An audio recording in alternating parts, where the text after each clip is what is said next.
It was the week of Zuck.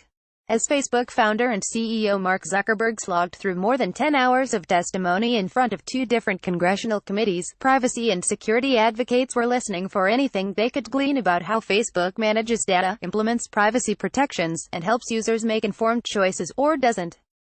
Neither session delved as deeply as it could have into specific information about Russian goals and strategies in conducting information operations on Facebook during the 2016 U.S. elections. And Facebook admitted this week that the data consulting firm Cambridge Analytica could have accessed private Facebook messages, on top of everything else, for the 87 million users that were in its reach. Here's how to check if you were one of the users caught in Cambridge Analytica's dragnet.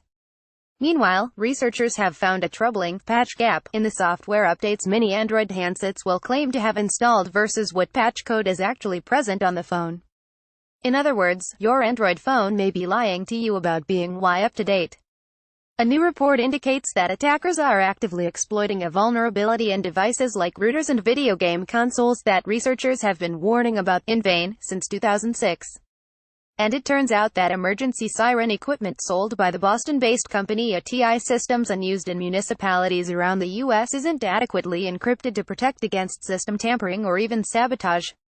The internet infrastructure company Cloudflare announced this week that it is expanding its DDoS defense and other web security protections onto corporate networks beyond the public internet. The nonprofit Mozilla Foundation assessed the state of the internet in its first Internet Health Report, and found that while more people around the world are gaining web access, and those connections are becoming more secure, internet censorship is also on the rise and harassment is more severe than ever. Enders infiltrated the YouTube accounts of the video distribution group Vivo on Tuesday, defacing numerous videos and taking down the most viewed offering currently on YouTube, Despacito. Don't worry, it's back up now. And there's more. As always, we've rounded up all the news we didn't break or cover in depth this week. Click on the headlines to read the stories. And stay safe out there. Russian court moves to ban encrypted messaging app Telegram. On Friday, a Russian court gave the communications oversight body Roskomnadzor authority to ban the secure messaging app Telegram, because the app has not provided a backdoor for the Russian government to decrypt and surveil messages sent on the platform. Telegram's lawyers did not appear at the hearing, and the court made its decision in 18 minutes. Telegram, which has 200 million users and is favored by extremists from groups like ISIS, has pushed back against Russian laws that mandate cooperation with the country's invasive surveillance regime. Telegram argues that it cannot offer a backdoor, because this service is designed such that there is no master key that can decrypt communications sent on the platform. The company's founder, Pavel Durov, is Russian and left the country in 2014. Meanwhile, Telegram's trustworthiness is controversial in the security community. Critics argue that its encryption schemes have not been vetted and that the app may not actually be secure.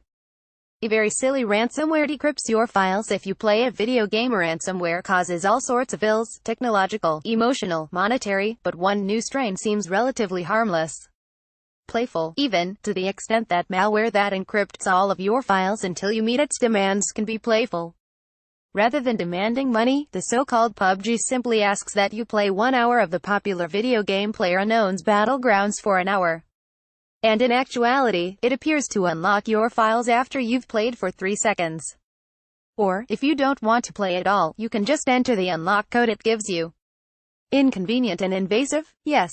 But also kind of quirky in a way you can't get too mad at. Maybe yes to that, too.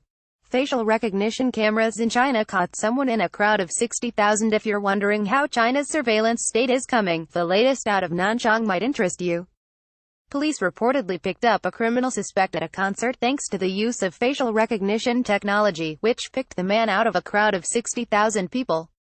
China has an estimated 170 million CCTV cameras installed throughout the country, with 400 million more expected to go over the next several years.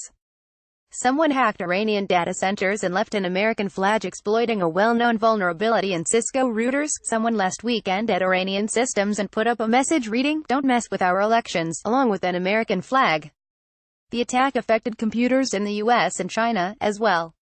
And while it's not clear who was responsible, you can at least be fairly certain that it wasn't the US, which typically doesn't use access into nation-state systems for random trolling.